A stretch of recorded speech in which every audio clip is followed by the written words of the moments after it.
الله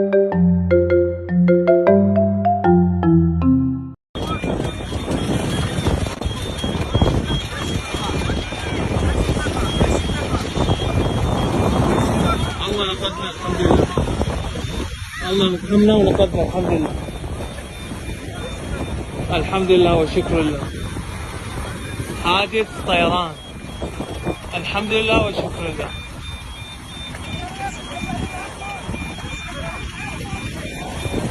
رفع الله ما كان أعظم. الحمد لله على ما أنعم.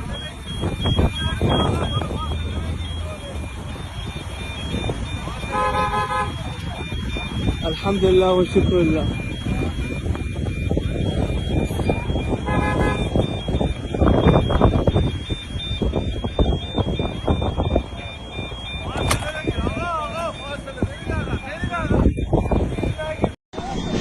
یا ابوالفضل خدا خیلی رحممون کرد.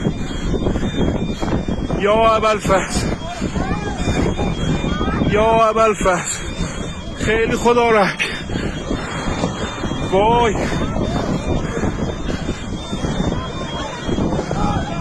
هواپیمامون با مصیبت واقعا دیگه فقط امام رضا. وای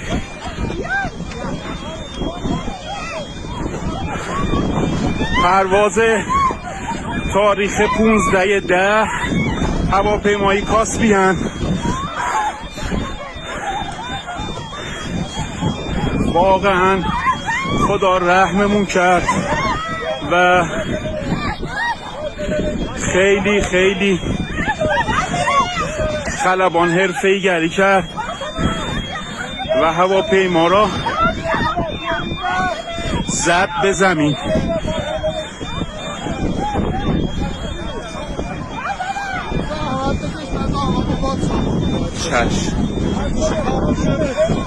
واقعا نصف جون شدن مردم. یا حسین یا امام رضا. مسافرها ویلو تو بیابون باند اشغال شد و هواپیما به سختی رو زمین نشست.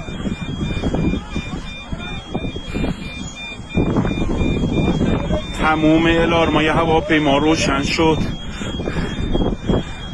و فقط حضرت زهرا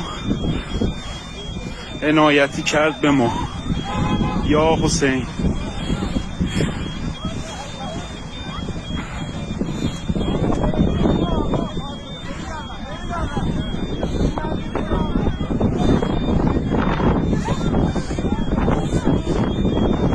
یا فاطمه زهرا.